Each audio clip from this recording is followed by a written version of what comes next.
Welcome, you're on the Fringe Show. I'm Tatiana Zalan, and I go live every Friday at 2 p.m. Dubai time. The Fringe helps you to navigate the rapidly changing world and increase the odds of your success. Here we discuss technology, startups, entrepreneurs, and mental models of successful people so that you too can take advantage of the opportunities in the new digital world.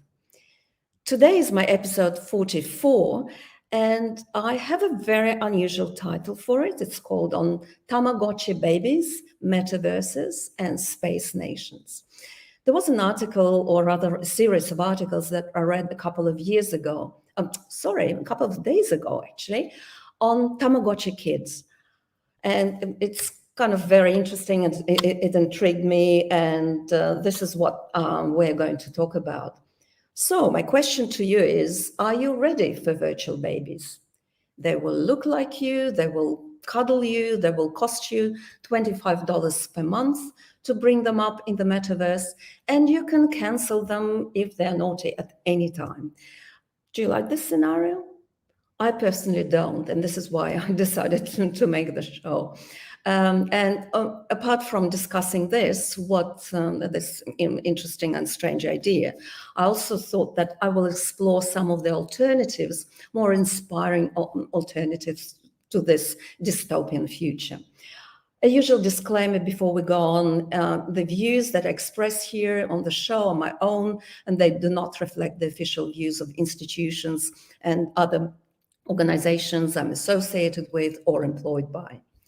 Now, who are Tamagotchi kids? Remember those famous handheld Japanese digital pets that came as a small device? Well, they were very widely popular among Western youngsters in the late 90s and probably even in 2000s. What we're talking about here are virtual children that can play with you, they can cuddle you, and they will even look like you. Where is this idea coming from? It's mostly coming from a book which was recently published called AI by Design, A Plan for Living with Artificial Intelligence. It's by Dr. Katrina Campbell, and she argues that concerns about overpopulation will prompt society to embrace digital children. We will hear this keyword overpopulation many, many times, and I want to make a digression a little bit later on and talk about this topic. So these computer-generated offsprings will only exist in this immersive digital world. It's known as the Metaverse. It will be accessed and accessible using VR and AR technology as well. You can use a handset, and you can make a user feel as if they're kind of face-to-face with a child. That's the big idea. And this is what Katrina Campbell said in her book and in her interviews as well. Virtual children may seem like a giant leap from where we are now, but within 50 years, technology will have advanced to such an extent that babies which exist in the metaverse are indistinct from those in the real world. And further on, as the metaverse evolves, I can see virtual children becoming an accepted and fully embraced part of society in much of the developed world. We're already well on our way to creating the Tamagotchi generation, which for all its intents and purposes will be quite real to their parents. On the basis of that consumer demand is there, which I think it will be, that's her words, AI children will become widely available for a relatively small monthly fee, about $25 per month. And when I read that, I thought, wow, great. So they've found a really great business model. Wow. And she predicts that as many as 20% of people will have or will choose to have virtual babies rather. What else is she saying? That's her exact quote. Make no mistake that this development, should it indeed take place, it is a technological game changer, which, if managed correctly, could help us solve some of today's most pressing issues, including, of course, overpopulation.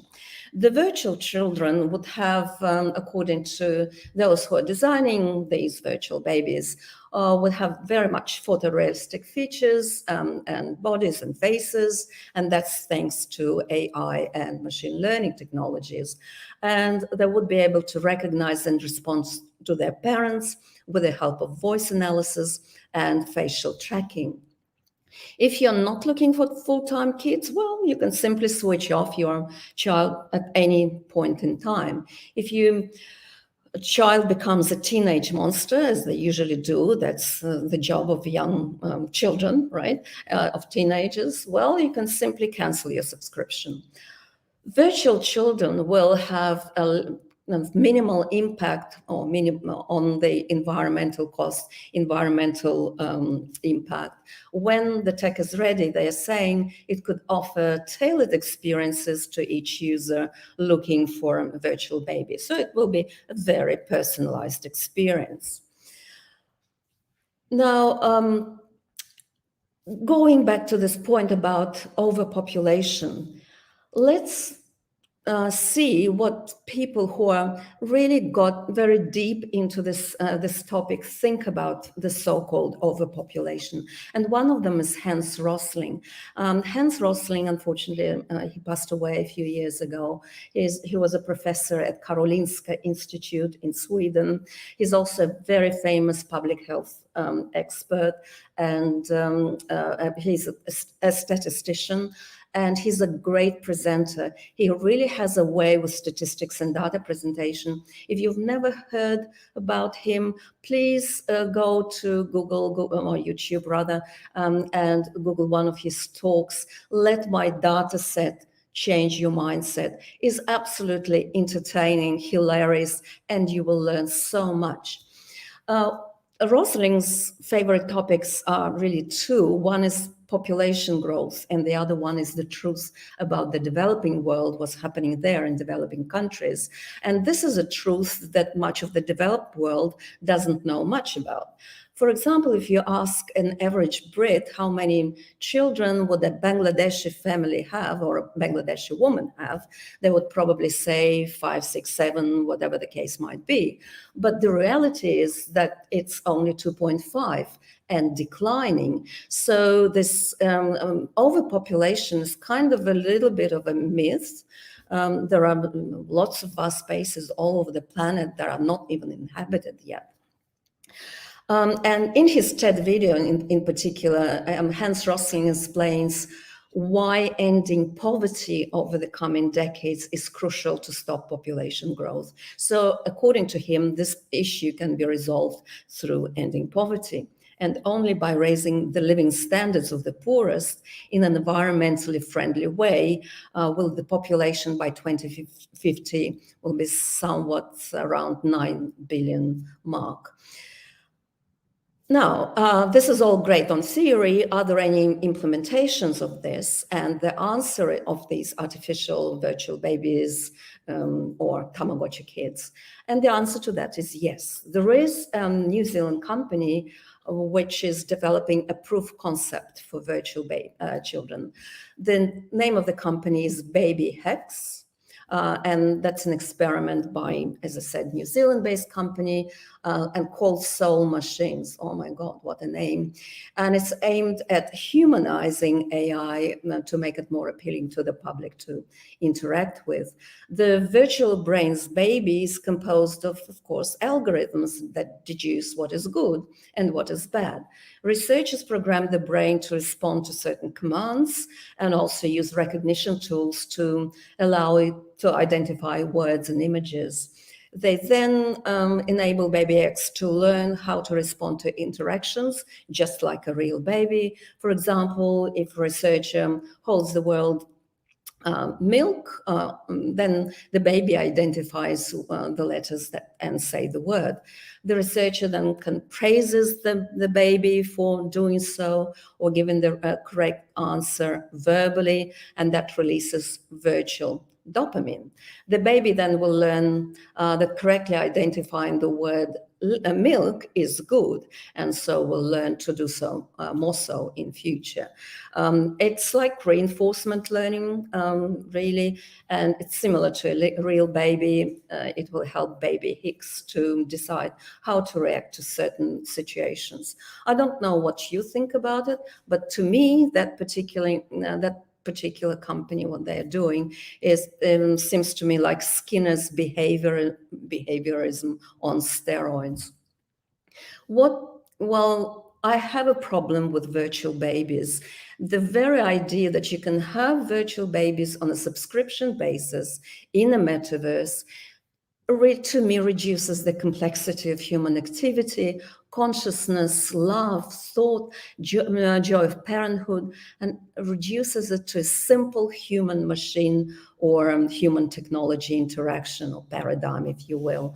And that's, to me, a reflection of the standoff between very different futures of the world that we are now faced with the crisis that we're in, are trying to figure out. One of them, in my view, is insane, inhumane, and regressive. Metaverse, it's not a new project as such. It's at least 30-year-old project, depending on how you're counting it. It starts with Snow Crash by Neil Stephenson. Then we got a few series of The Matrix and Game of Thrones and Avatar and Ready Player One. And finally, we have Meta in 2021, which is the most significant digital project. Are there alternatives? And fortunately, they are. I'm not familiar with all the alternatives, and what I'm discussing here today are only a couple of them. But I'm aware of three, at the moment, three alternatives to what I've just discussed. One is Asgardia. It's a project which started in 2016. Another one is NBCIS, and that's NBICS, sorry, and that's a project by the Russian Cosmos Society. Another new project started in 2017. And finally, there is this idea by Balaji Srinivasan of network state.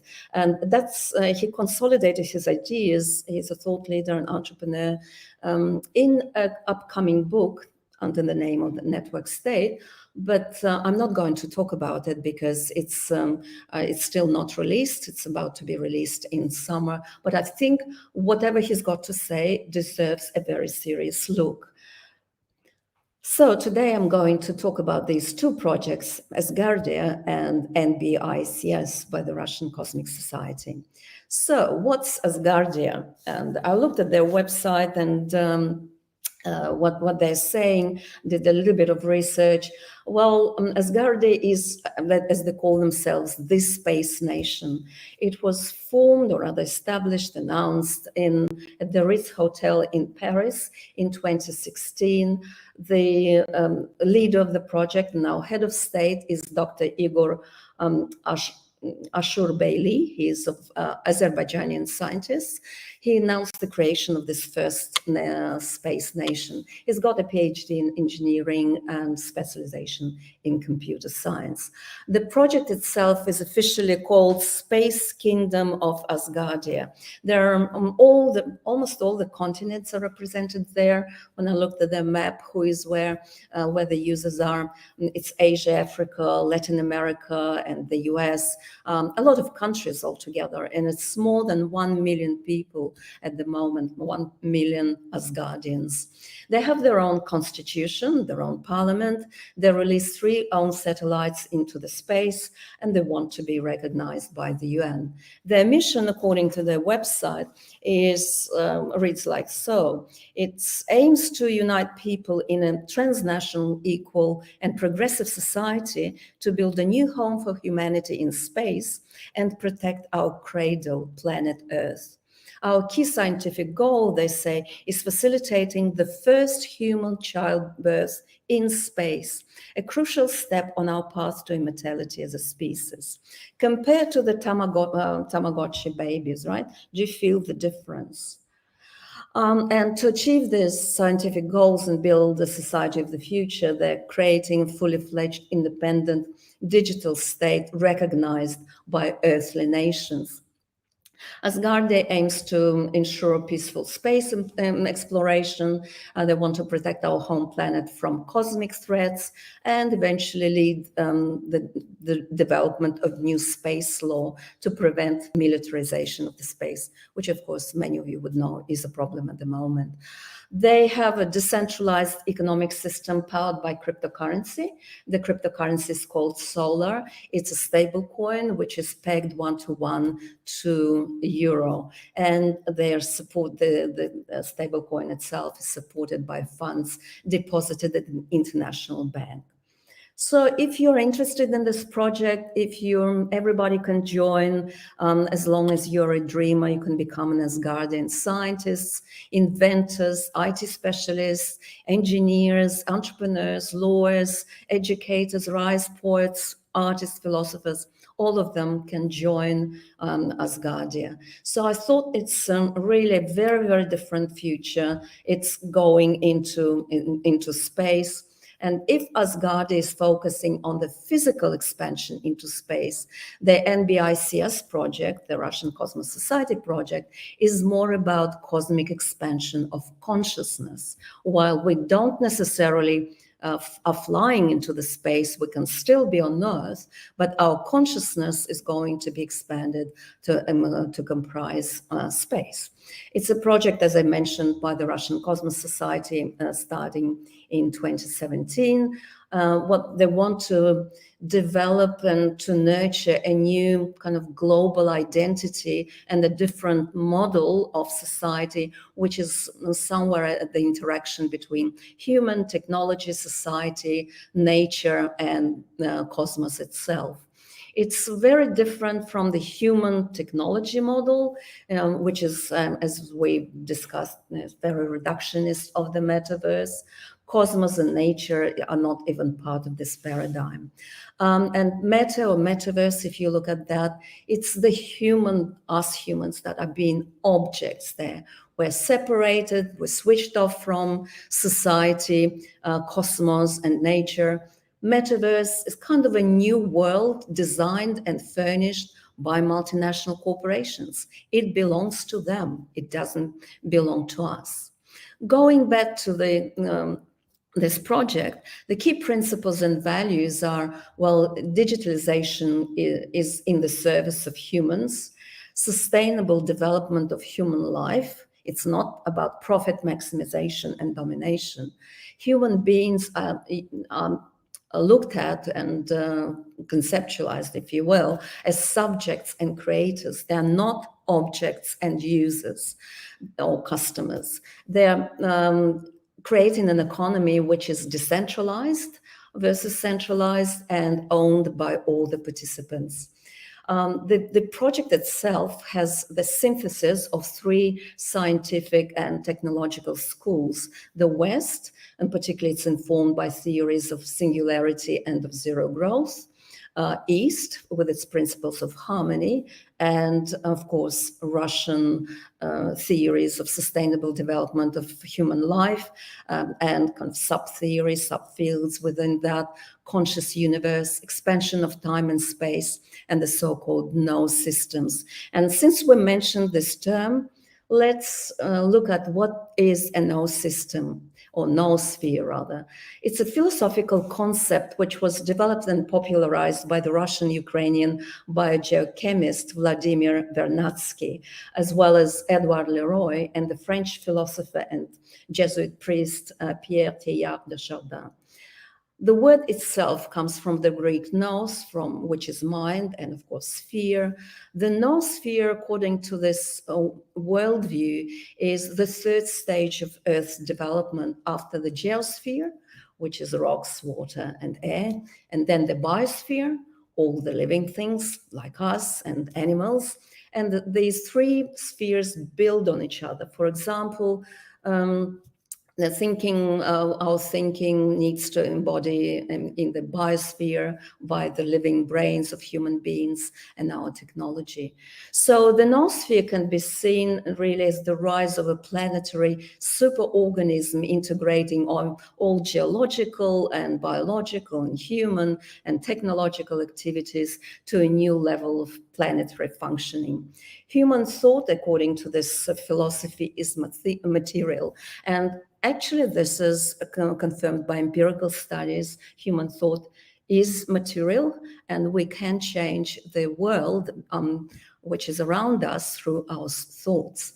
Humanity, according to them, has got the responsibility for the development of the biosphere, transitioning to noosphere, and that requires a completely new social order and a new ecological and humanistic ethics. So I think that's a very important point. We need new ethics and a kind of new values. In human evolution, each time human groups have grown from foraging groups to cities to nations, they had to transition to new ethical and governing structures to maintain high levels of cooperation between them. So noosphere, in a very metaphorical sense, is what church calls Holy Spirit, or you may call it universal consciousness, if you will. Necrosphere is just the opposite. It's a counterbalance to holiness and humanity. It's a global system of a dead spirit, that's artificial intelligence. And it's feeding on perverted, degraded, and gene-modified beings. Now, what about the state of the project? It is a very large project. It's a large nation ecosystem kind of project. They're creating their own platform that includes governance and management of the public sector, of the private sector, communication, marketplace, education, social networks, generally all these verticals that a fully functioning nation and society, digital society has. As you see, all of these previous alternatives, they do heavily draw on technology, but it's technology in the service of humanity, not the other way around. So it's not only theoretical, scientific, but it's practical. Some of the elements of this decentralized system has already been built, and some are yet to be built. One of the constraints that they're facing is, of course, resources. And as it's a small group of people working, scientists and engineers, and they have small budget. If you compare it to Meta's budget, 10 billion, I think they're trying to invest in the next few years, that there's a huge difference between all these projects. And now a couple of parting thoughts here. What I've presented to you is really the different visions of the future, and it's a standoff between two worldviews, and that has been the topic of my recent shows, because I think that's probably the most important issue that's facing humanity and each and every of us on a daily basis today.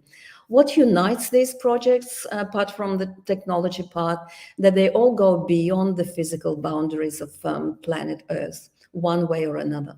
But one is focused on contraction of population, of human thought, of consciousness, and simply human agency.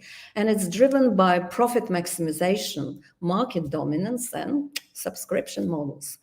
It's virtual with Tamagotchi babies to complete the picture. Old and degraded stuff, in my view.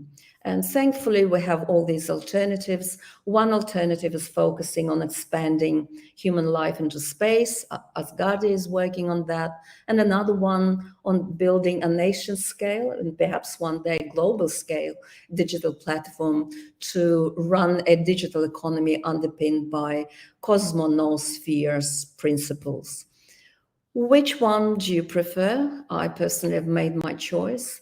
And if you're familiar with any other alternatives, please let me know, because this is the battle that we are fighting right now, and we humanity need to win it.